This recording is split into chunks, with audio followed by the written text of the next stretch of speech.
So to kind of start you off, I want to kind of teach you a little bit about kind of who we are and what Chapman is about. So you kind of can see the environment where these Anatomage tables are living and quite honestly thriving in our system. So Chapman's in Orange County, California. We're an older university. We've been around since the mid 1800s in some form, but we've really kind of come into our own in the last decade and increased our impact in science and specifically the health sciences. Our health science program is where I teach, and we're located in this building here, which is actually an interesting kind of converted space that used to be an old cordage company.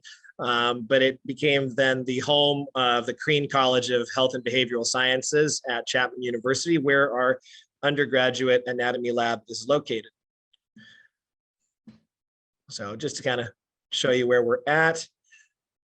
So telling you a little bit about our students and the lab itself. Our lab is a primary course that is used for both the health science undergraduate major, which is a BS in health sciences. We also have an undergraduate BS in applied human physiology, which is very similar. And we also have this class as a requirement for all of our biology students as well. So that being said, we end up seeing about 125 to 140 students each semester. And the class is taught both in the spring and the fall. And it's a lecture and lab-based class. We have 125 students in that one lecture section, and then we divide that up between about 6, sometimes 5 lab sections, somewhere between 20 to 25 students per lab. The lab is really big, in the sense that we have 50% of our course content and grade determined by performance of the students in the lab environment.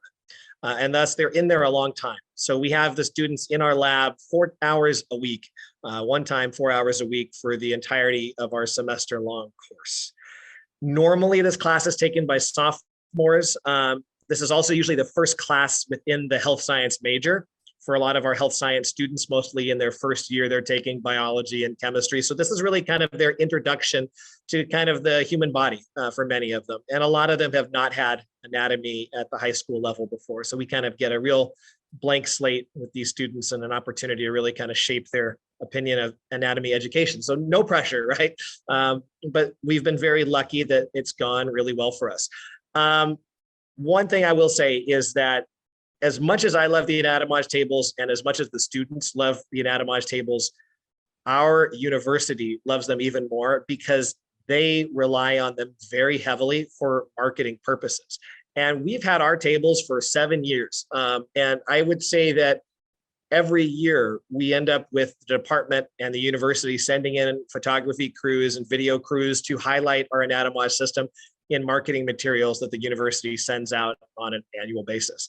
And just to kind of give you an idea of what this looks like, I wanted to show you a video that was really well done that really strongly highlighted our anatomy lab.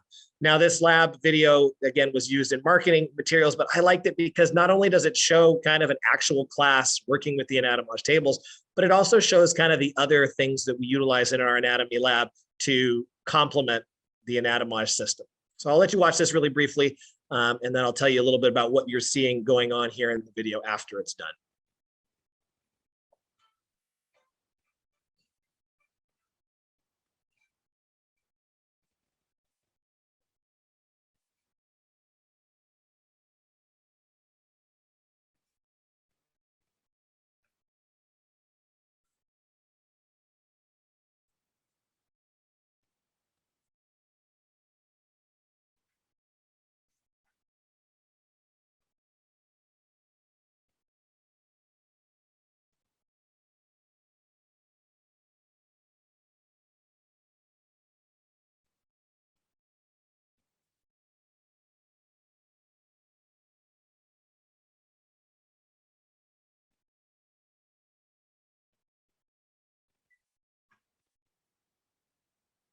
All right, so what I really wanted to show you with that video was that, while our anatomy tables from Anatomage are definitely the largest item we use in our lab in that we spend more time on them, we use them more for exams, we also utilize other stuff in our lab too. So we use the Anatomage tables kind of as a replacement for cadavers. When I initially kind of inherited this lab from my predecessor, it was actually a cadaver-based lab. And then around the time I became course director for the class, the cadavers went away, and we started with the Anatomage system. And kind of our initial thought was, well, what are we going to do with this new tool? How do we best utilize it? And we said, well, it's a digital cadaver system. Let's utilize it the same way we did with our cadavers before. And that was really successful for us. We had initially used cadavers along with histology sections, as well as with various anatomical models and bones. And we started kind of working in the Anatomage table in that same space. So currently, in our lab, we divide up our time with students, usually between the Anatomage tables, a series of histology slides, as well as bones and other anatomical models, depending on what we're covering at any given time in the lab.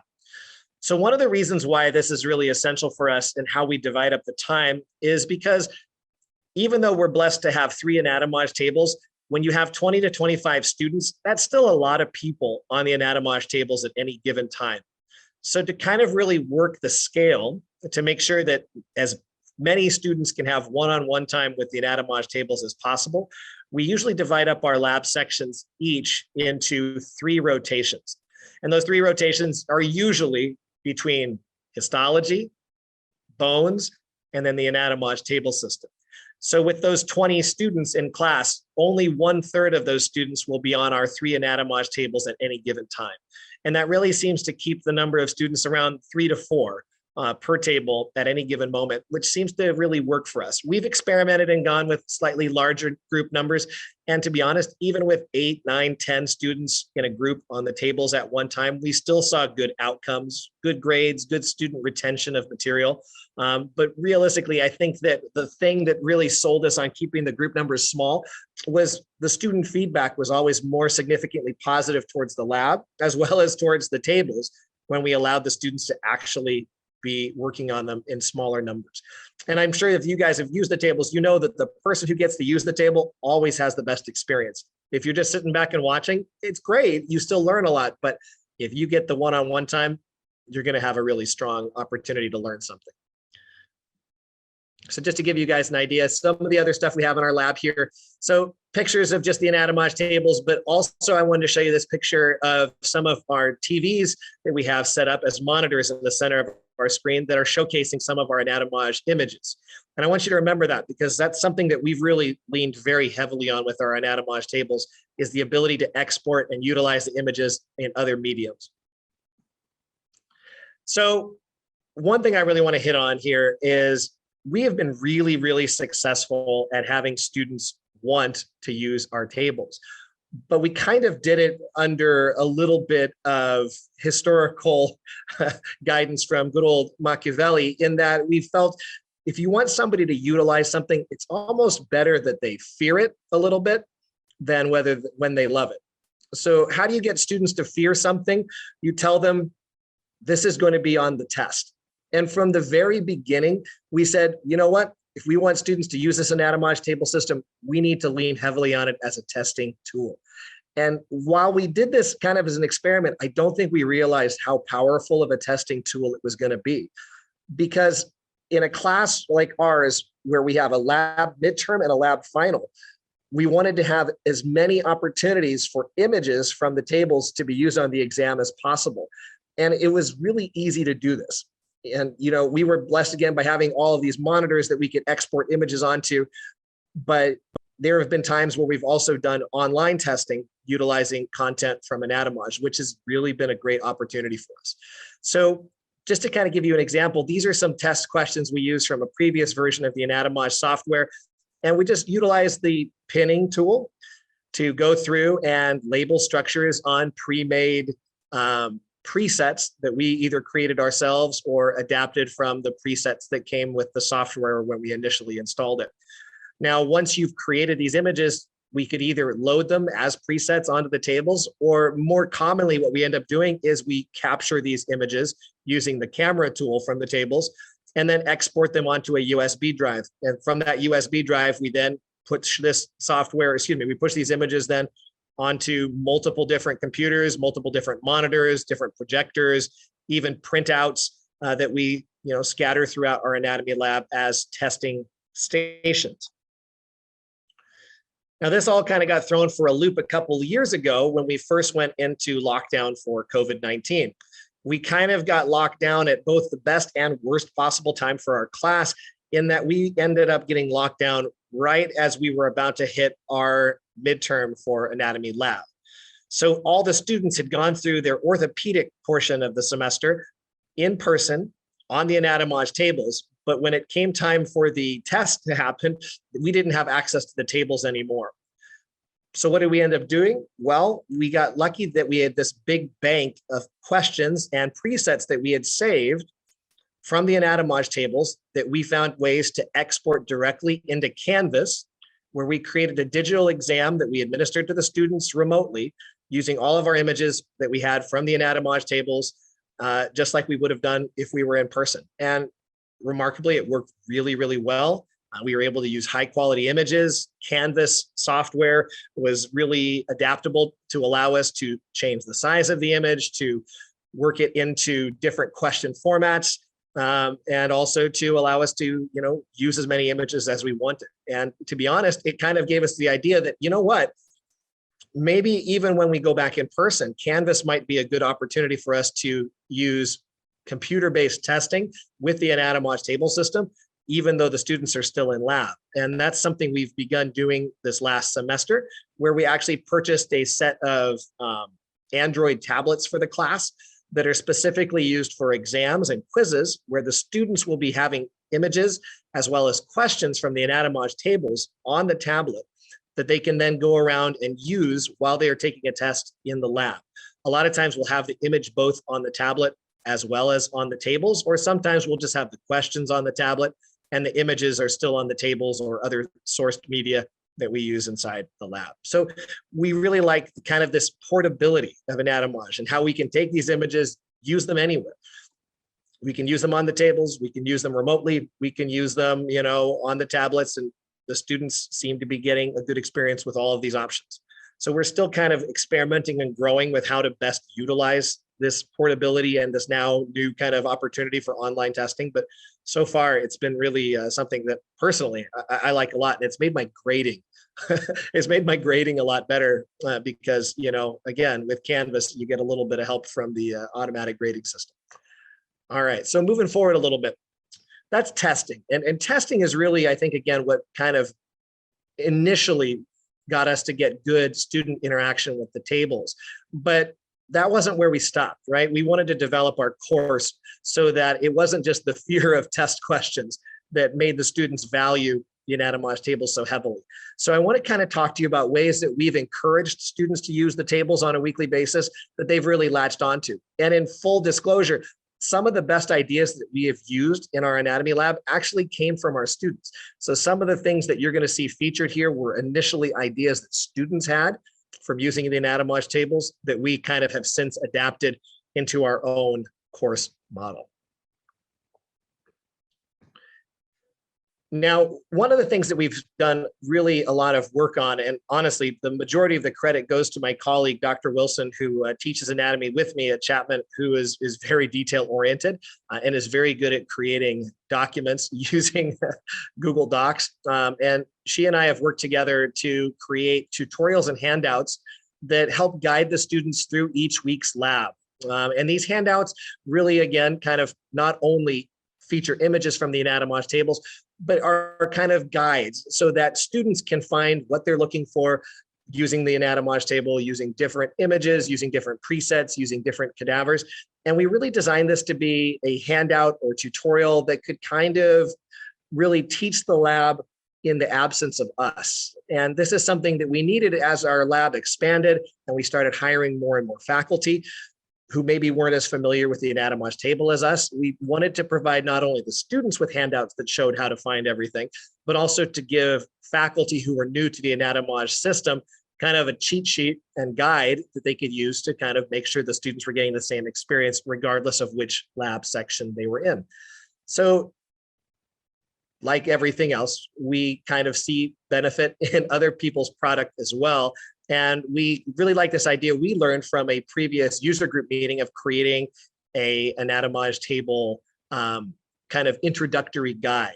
So what we did is we initially borrowed this guide from Chase Masters at University of Michigan, and we kind of adapted this guide to our own purposes to create kind of a specific intro to Anatomage table system that focused on the buttons and functions that we used pretty much exclusively throughout our course. Now, the Anatomage table system is super powerful, and we honestly don't use all of its functions on a regular basis. So we kind of emphasized the functions that our course was using more and took away emphasis on buttons and various functions that the students wouldn't be using on a regular basis. So in addition to adapting this, I wanted to give you kind of a brief example of one of our handouts. And it's just a small slice of one of our handouts, but I wanted to show you kind of how we're sourcing images from the table directly into our handouts, but also showing students, again, where they need to go on the Anatomage table to find the images, to find the presets that they're going to be responsible for that week's material.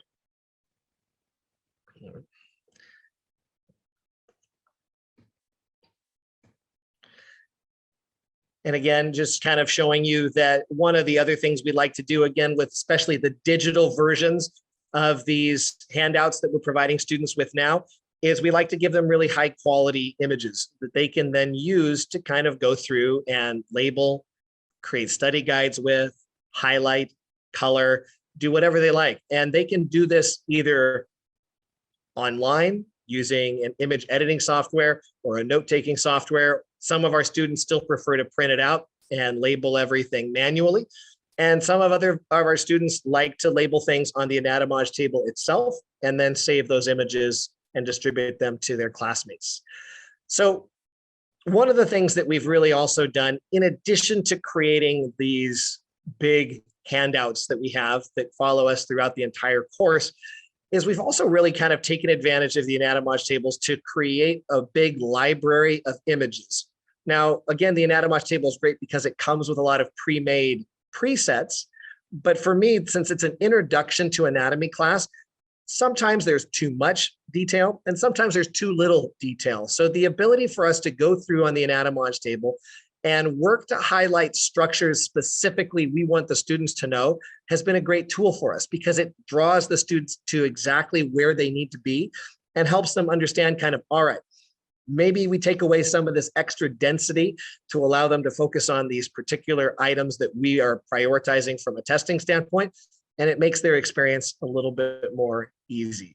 So here's an example, right? So this is an older example because I believe in a lot of the newer versions, there are some biliary system presets, but we really like to talk about the flow of bile in our class. And we kind of want to make sure the students understand how it comes from the liver down through the various ducts into the gallbladder and beyond into the duodenum. And when you open up the cadavers, frequently they have a preset that is the digestive system. And there it is. This is our preset for the digestive system that came kind of with the table.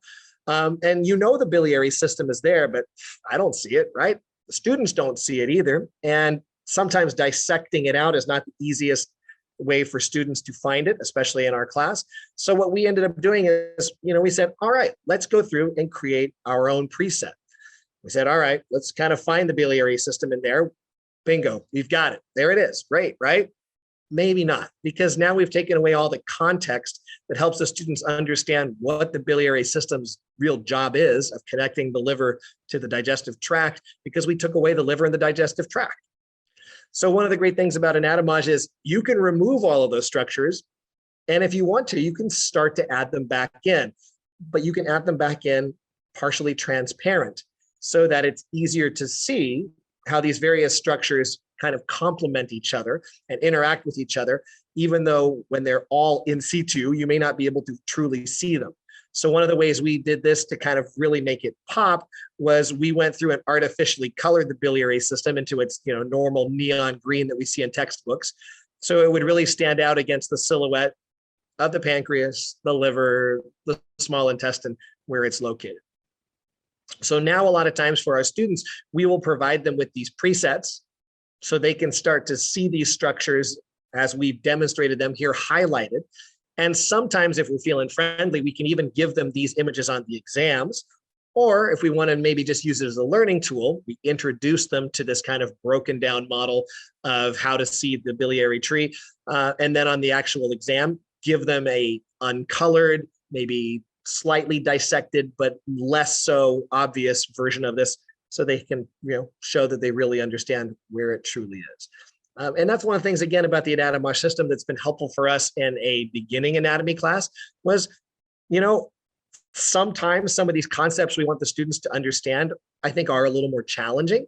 So if we want to kind of simplify it a tiny bit, there you go. We can add color, we can remove structures that aren't as relevant for what we're teaching. Or if we do want to make it more complex, we can easily add those structures all back in and show the students how it would look in an actual undissected cadaver. So another thing that we really encourage students to do with the presets that we've made is we want them to find opportunities to interact with the table. And one of the ways that we've really had success with, and I think this was another idea that we did steal from the students, was we wanted to kind of build on this idea that has been really successful for authors over the years who publish anatomy coloring books, right? There's something magical that happens when you force someone to go through, spend a few seconds interacting with the structure, either through labeling and or coloring the item. And students kind of started doing this on their own. And the ones who did were really successful in the class. So we've started encouraging students to go through and say, hey, let's take a piece of the body, such as the forearm, where it's really hard to differentiate between all these similarly colored muscles, and work to create a system that's maybe a little bit easier to identify the muscles at first sight. So we come from here, give the students 20 minutes, and they go through and start creating something like this. Now that's great because now we see it easily where one muscle begins, where one muscle ends. We also make it easier now to see the origin and insertional points because they're brightly colored. But this isn't great, right? Because it still isn't telling you what is the muscle. And that's where you can, again, utilize the tools of the Anatomage table to either use their pre-made annotations, or what we actually encourage the students to do instead of using pre-made annotations is create their own, right? Because every moment that the students are forced to do something physical, mentally challenging, and active on the tables, they seem to remember this material better. So a lot of times after students have created these images in their small groups, one group member will bring in a USB drive, take a picture of these images using the camera tool, save it to their little USB drive, take it home, save it, redistribute it via Google or some other platform that the students can then share and further edit at home if they want to. Another one I'll spend a few seconds on is just kind of looking at complexity again, and how we like to really simplify things down for our beginning anatomy students. We like to talk about the ligaments of the knee, but we also kind of take about 50% of the ligaments away because we really want to emphasize the four big ones, ACL, PCL, MCL, LCL. And when you look at the complexity that the Anatomage table provides, it's great because you can find those, but when you're trying to see them the first time, it's a little bit messy, all right? So these beginning students, to kind of give them an intro to these structures, we go further and like to kind of, again, provide them with images that highlight the structures of interest. And again, a lot of these we create and save as presets or encourage the students to create and save on their own. All right, that's kind of really how we're running our lab currently. And if you guys did see my presentation back down in 2018, it was very similar to this because realistically, we've had a lot of success with this model. And as the table has grown in power and it has functions, we still like to experiment with new stuff, but these core functions that I'm talking about today are really seem to be what the students have kind of honed in on as what they like to use for studying. And it's what's really helped us kind of make this system more easily teachable to our other faculty and encourage them to adapt it, or excuse me, to adopt it more readily as well. So I can't make this stuff up. You know, what we did before was we kind of to better find out how students were using the tables. We sent out some surveys at the end of the semester, in addition to our just normal course feedback, to see how they were kind of feeling about the Anatomage system. What did they like? What did they not like? And the feedback has been like overwhelmingly positive. Even from the beginning years, the vast majority of students view it as a really powerful learning tool, and they really wish they had more opportunities to use it. You know, Here's an example. During graduation week, a lot of times we'll have opportunities where students and families can come onto campus for various events. It's pretty common that students will reach out to me to see if they can bring their families in to show them the Anatomage system so they can kind of see what the students were talking about when they went home and said, hey, we're doing all this crazy stuff in anatomy, and the parents want to see it too. So it really seems to be sticking with the students and they enjoy it, and they seem to be learning from it. And some of these are actually kind of unsolicited comments from the teaching evaluations as well. When students ask what works in the anatomy lab, the Anatomage table is usually high on their list of things that they think is a good investment of their time when they're in the lab.